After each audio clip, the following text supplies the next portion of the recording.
क्या आपने कभी पहले मैकडी इंडिकेटर इस्तेमाल किया है? अगर किया है तो आपके साथ ऐसा ज़रूर हुआ होगा कि मैकडी के सिग्नल पर आपने ट्रेड उठाई होगी। आपने देखा होगा अप ट्रेंड है, प्राइस तेज़ी से ऊपर मूव कर रही है, लेकिन जैसे ही आप इंटर हुए प्राइस तेज़ी से गिरना शुरू हो गई, ट्रेंड रिवर्स हो गया और मैकडी ने एक और सिग्नल जनरेट कर दिया जो कि आपके कैपिटल की तबाही का सिग्नल बना। तो अगर आप ये सारी चीजें एक्सपीरियंस कर चुके हैं और दोबारा नहीं चाहते कि आपके साथ ऐसा हो, तो मुझे थोड़ा वक्त दें। मैं आपके साथ ऐसी स्ट्रेटजी शेयर करने जा रहा हूँ जिसमें आप मैकडी से 90% बेहतर रिजल्ट जनरेट कर सकते हैं। इससे पहले अगर आपने चैनल को सब्सक्राइब नहीं किया तो कर दें और वीडियो को मुकम्मल देखें। ये मैकडी स्ट्रेटजी जो आपको देने जा रहा हूँ ये सबसे ज्यादा विन रेट स्ट्रेटजीज में से एक है। इस्तेमाल करने में आसान है और तकरीबन तमाम तरह की मार्केट्स में आप इसको इस्तेमाल कर सकते हैं। और सबसे अहम ये कि ये स्ट्रेटजी आपको पैसे बनाकर देगी। मैकडी या मूविंग एवरेज कन्वर्जेंस डाइवर्जेंस एक मशहूर तरीन इंडिकेटर है जिसको ट्रेडर्स बहुत ज़्यादा इस्तेमाल करते हैं। बेसिकली ये इंडिकेटर मूविंग एवरेजेस को इस्तेमाल करते हुए मार्केट के ट्रेंड को फाइंड करता है। अब अगर आप तो एक एक्सपीरियंस ट्रेडर हैं तो यकीनन आपने मैकडी को इस्तेमाल किया होगा, या अगर इस्तेमाल नहीं किया तो इसके बारे में सुना ज़रूर होगा। लेकिन अगर सच्ची बात की जाए तो मैकडी जस्ट अगर मैकडी को इस्तेमाल करें तो उस हद तक अच्छा रिजल्ट नहीं देता। तो वीडियो को मुकम्मल देखें ताकि आपको पता चले कि किस तरह आप दूसरे इंडिकेटर्स के साथ इसको इस्तेमाल करके बहुत बेहतर बना सकते हैं। मैकडी को चार्ट पर ऐड करने के लिए ट्रेडिंग व्यू पर इंडिकेटर्स टैब पर आ जाएं और सर्च बार में मैकडी लिख दें और इस पर क्लिक कर दें। अब मैकडी हमारे चार्ट पर आ चुका है। मैकडी बेसिकली 4 कंपोनेंट से बनता है: McD line, signal line, histogram, zero line. McD line जो कि ब्लू लाइन है, इसकी लेंथ आमतौर पर 12 होती है। सिग्नल लाइन जो कि ऑरेंज लाइन है, इसकी लेंथ तकरीबन 26 होती है। इसके बाद हमारे पास हिस्टोग्राम है जो मैकडी और सिग्नल लाइन के दरमियान फर्क को दिखाता है। मिसाल के तौर पर अगर इन दोनों लाइनों के दरमियान फर्क कम है तो हिस्टोग्राम में भी वो फर्क छोटा सा या कम नजर आएगा। इसी तरह अगर फर्क बड़ा होगा तो हिस्टोग्राम में भी इतना ही बड़ा नजर आएगा।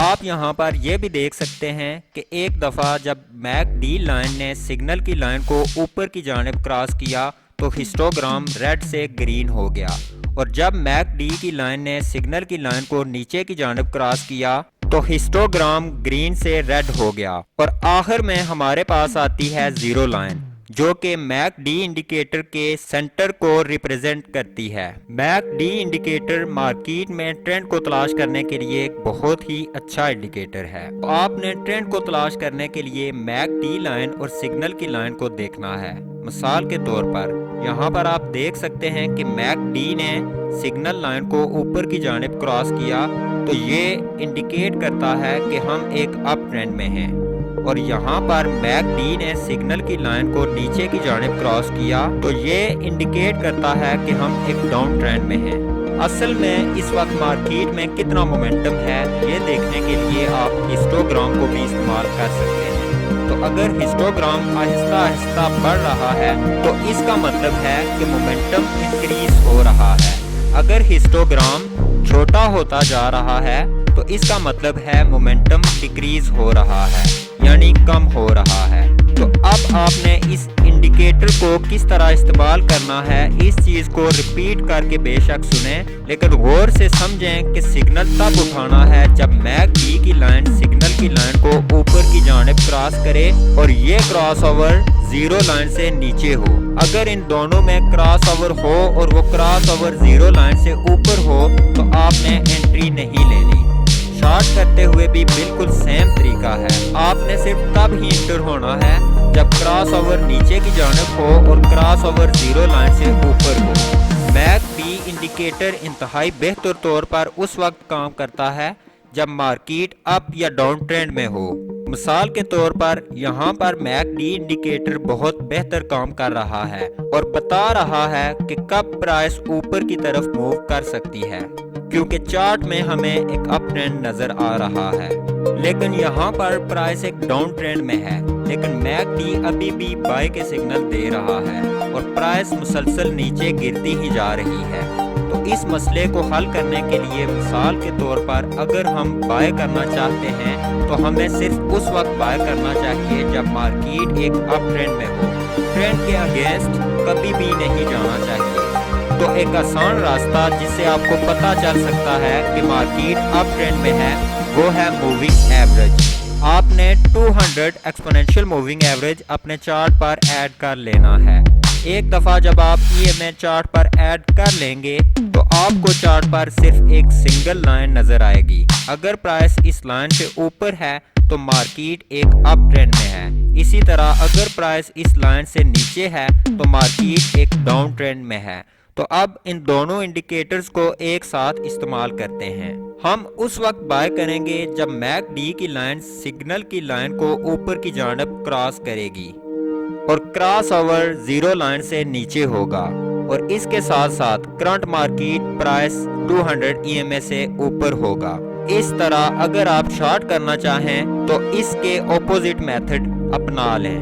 पहले देख लें प्राइस 200 EMA से नीचे है और मैकडी की लाइन सिग्नल की लाइन को नीचे की जानिब क्रॉस कर रही है और क्रॉस ओवर जीरो लाइन से ऊपर हो रहा है। तो मिसाल के तौर पर हम यहाँ लॉन्ग की एक ट्रेड लेना चाहते हैं क्योंकि मैकडी लाइंस में जीरो लाइन से नीचे एक क्रॉस ओवर हुआ है और करंट मार्केट प्राइस भी 200 EMA से ऊपर है। तो स्टॉप लॉस को 200 EMA से नीचे एडजस्ट कर देते हैं क्योंकि 200 EMA यहाँ पर एक अहम सपोर्ट का किरदार अदा करेगी। स्टॉप लॉस को हिट करने के लिए प्राइस को सपोर्ट ब्रेक करना होगी। अब आपने risk to reward ratio set करना है जो आपको सूट करे। ये स्ट्रेटजी सिर्फ उस वक्त बेहतर काम करती है जब प्राइस ट्रेंडिंग हो, लेकिन जब प्राइस मूवमेंट साइडवेज मूव करना शुरू कर देती है और मोमेंटम लूज कर देती है तब बहुत से फॉल्स सिग्नल जनरेट होते हैं।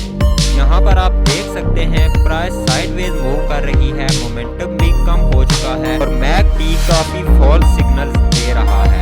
अगर आप यहाँ ट्रेड लेते हैं तो ज़्यादा चांसेस हैं कि आप नुकसान में चले जाएं। इस मसले को हल करने के लिए हम मैकडी के साथ प्राइस एक्शन को इस्तेमाल करेंगे।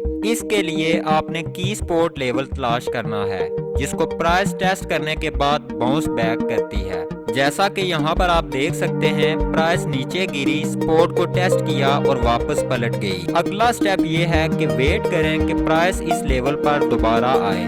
जब एक दफा ऐसा हो तो हम तवक्को रखते हैं कि प्राइस बाउंस बैक करेगी जैसा कि पहले भी हो चुका है। लेकिन एक चीज याद रखें क्योंकि पहले प्राइस इस सपोर्ट से बाउंस बैक कर चुकी है, इसका हरगिज़ ये मतलब नहीं कि हर बार ऐसा ही होगा। प्राइस आसानी के साथ सपोर्ट को तोड़कर नीचे गिर सकती है अगर मोमेंटम ना हुआ तो।